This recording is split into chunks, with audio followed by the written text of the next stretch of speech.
Mr. Chairman, Your Lordship, the President of Ghana Catholic Bishops' Conference, and Bishop of Sunyani, Your Excellencies, Archbishops and Bishops of Ghana, Regional Minister, national and local authorities, regional and local traditional leaders, representative of other confession, and all protocols strictly observed. Dear brothers and sisters in Jesus Christ, greetings and fraternal peace and love. I am pleased to bring you the greetings and blessing of Pope Francis for this very important event for the Church in Ghana, which is your plenary meeting. In the context of the theme that you have chosen for this assembly, fostering the growth for the Catholic Church in Ghana through collaborative ministry, I would like to recall a document of Pope Francis which could be very helpful in your work. This document reminds us of what is most important in our activities and who should be the most important. In the midst of the Synod of Synodality on October 15, on the occasion of the 150th anniversary of the birth of Saint Thérèse of Lisieux, Pope Francis published an apostolic exhortation with French title, C'est la confiance. On this great figure, one of the major spiritual references, doctor of the Church and patroness of the missions, in which he invites us to discern what is essential. Pope Francis returns to the little way of trust and love, the heart of Theresian spirituality. Saint Therese tells this discovery of the little way in her story of a soul. What we can read. I can therefore, in spite of my littleness, aspire to holiness, to grow tailor in impossible. I must put up with myself as I am with all my imperfections, but I want to look for a way to get to heaven by a very straight, very short little way, a very new little way. The successor of St. Peter invites us to understand the trust that St. Therese promotes not only in relation to personal sanctification and salvation, because it is endowed with an integral meaning that embraces the totality of concrete existence and applies to our whole life, in which we are often overwhelmed by the desires for human security. It is here that the invitation to the holy abandonment appears. An abandonment which frees us from constant anxiety for the future and fears that they away peace. In the end, all what matters is love. In this way, trust led us to love, frees us from fear, help us to look away from ourselves, writes the Holy Father. This leaves us with an immense torrent of love and energies available to seek the good of our brothers and sisters. And so, in the midst of the suffering of her last days, she could say, I rely only on love. In the end, love is the only thing that counts. Trust makes the roses spring up and spreads them like an overflow from the superabundance of divine love. The exhortation allows the Pope to recall that in a missionary church, proclamation focuses on the essential, on what is more beautiful, greater, more attractive, and at the same time more necessary. The proposition is simplified without losing depth and truth, and thus becomes more convincing and illuminating. The luminous heart is the beauty of God's saving love manifested in Jesus Christ, who died and rose again. And the Holy Father concludes, at a time when we are invited to confine ourselves to our particular interest, Saint Therese shows us that it is beautiful to make life a gift. In a time of withdrawal and confinement, Saint Therese invites us to a missionary outing, conquered by the attraction of Jesus Christ and the Gospel. The first words of this document refer to the letter addressed by Saint Therese to Sister Mary of the Sacred Heart. Only trust and nothing else, but trust should lead us to love.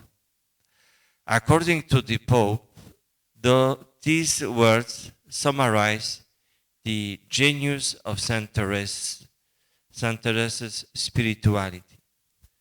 There is no other way that leads us to the love that gives everything. Through trust, grace is pursued abundantly into our lives.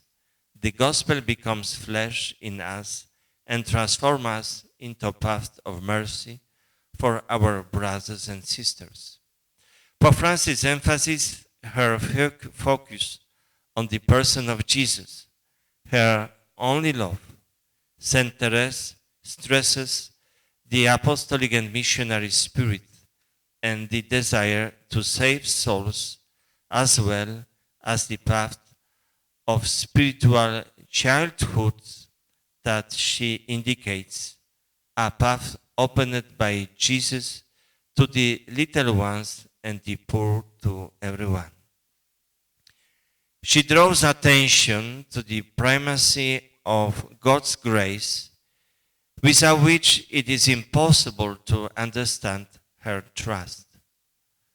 The Pope reminds us that she lived in the times atheism was being propagated as a philosophical and ideological system. Saint Therese's life revealed the heroic character of the faith, her victory in the spiritual battle against the most powerful temptations. She felt herself a sister to atheists seated with them at table, like Jesus sat with sinners.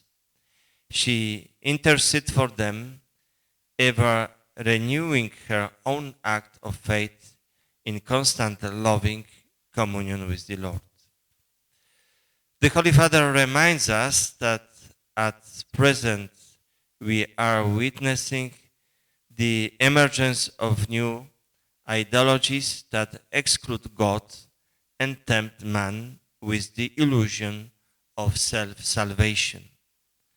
Unfortunately, these ideologies present a distorted view of human nature and family and are contrary to Christian anthropology and natural law. The spreaders of these ideologies often have the support of the mainstream media, some universities, and even some governments. They want to change the natural order that God has established. Despite a great strength, we should not be afraid, but like Saint Therese of Lisieux, trust in the divine mercy. Pope Francis recalls Saint Therese's intercession for Henri Prancini, who was sentenced at death for triple murder. Saint Therese believes that the love of the Redeemer is stronger than sin. The condemned man himself, before the execution, repented and converted by kissing the wounds of Christ on the cross. This example illustrates the power of intercessory prayer. It is an encouragement for us to have recourse to prayer in difficult and hopeless situations from a human point of view, and to ask for God's mercy with a contrite heart. Pope Francis also emphasizes Saint Therese's focus on merciful love, lived in the greatest simplicity, in the heart of a loving, humble, and merciful church. This discovery of the heart of the church is also a great source of light for us today. It preserves us from being scandalized by the limitation and weaknesses of the ecclesiastical institution with its shadows and sins, and enables us to enter into churches heart burning with love, which bursts into flame at Pentecost. Thankful to the gift of the Holy Spirit, it is that heart whose fire is rekindled with each of our acts of charity. Analyzing the spiritual path of Saint Therese, the Holy Father states that it is trust that brings us to love and thus set us free from fear. It is trust that helps us to stop looking to ourselves and enables us to put into God's hands what He alone can accomplish. Pope Francis urges in these documents, let us ask then for such trust as a free and precious gift of grace, so that the paths of the gospel may open up in our lives. He emphasizes that Saint Therese's contribution is eminently synthetic. Her genius consists in leading us to what is central, essential, and indispensable.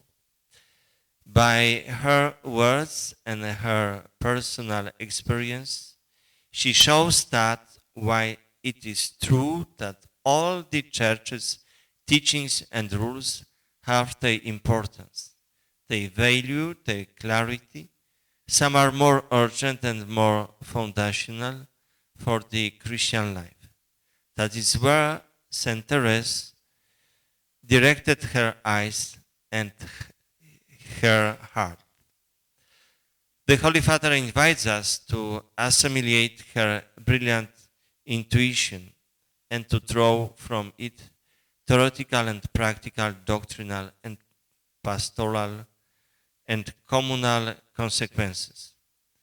We need boldness and inner freedom to be able to do this, he said, recalling the timelines of the message of Saint Therese of the child Jesus, who is the doctor of synthesis.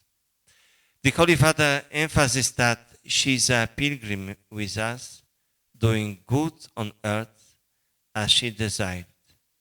The most beautiful sign of the spiritual vitality are the countless roses she spreads, that is, the graces that God gives us through her loving intercession to sustain us on the path of life. The Pope concludes his exhortation with a short prayer, that we may imitate every day her little way of holiness.